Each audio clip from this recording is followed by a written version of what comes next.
একজন মানুষকে চেনার সবচেয়ে সহজ উপায় হলো তার অতীত সম্পর্কে সে কিভাবে সেটা বোঝা।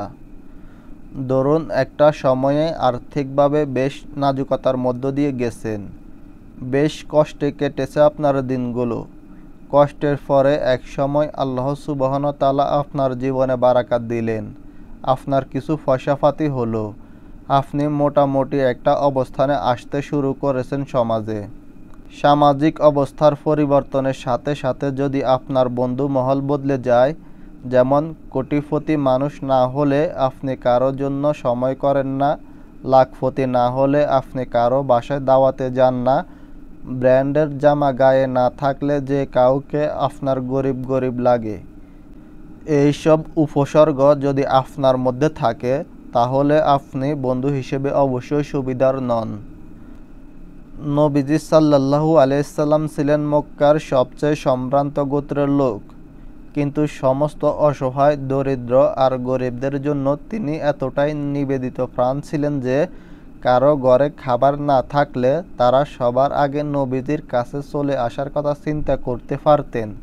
তারা জানতেন আব্দুল মুত্তালিবের নাতির কাছে গেলে আর যা হোক খালি হাতে ফিরতে হবে না। এক টুকরো রুটিও যদি থাকে তিনি সেটাকে দুভাগ করে বন্টন করে দেবেন। আল্লাহ সুবহানাহু ওয়া তাআলা মানুষকে সম্পদ দিয়ে যেমন পরীক্ষা করেন, সম্পদ না দিয়েও পরীক্ষা করেন। যাকে সম্পদ আর ক্ষমতা দেয় তার জন্য পরীক্ষা হলো সে কতটা ডাউন টু আর্থ থাকছে। এর উজ্জ্বল উদাহরণ নবীজি সাল্লাল্লাহু আলাইহি সাল্লাম। মক্কা যেদিন বিজয় হলো তিনি হয়ে গেলেন সব কিছুর একচ্ছত্র মালিক। অথচ মক্কা বিজয়ের দিন নবীজি সাল্লাল্লাহু আলাইহি সাল্লাম কাবা চত্বরে যখন ঢুকছিলেন তার বাহনে চড়ে, তখন তিনি সিজদাবনত অবস্থায় ছিলেন। এটা হলো বিনয়, নিরহংকার আর সত্যিকারের মাটির মানুষ হয়ে থাকার উদাহরণ। পয়সাওয়ালার সাথে বন্ধুত্ব করতে দোষ নেই, যেমনই করে নবীজি সাল্লাল্লাহু আলাইহি সাল্লাম বন্ধুত্ব করেছেন আবু বকর, উসমান রাদিয়াল্লাহু আনহুর সাথে।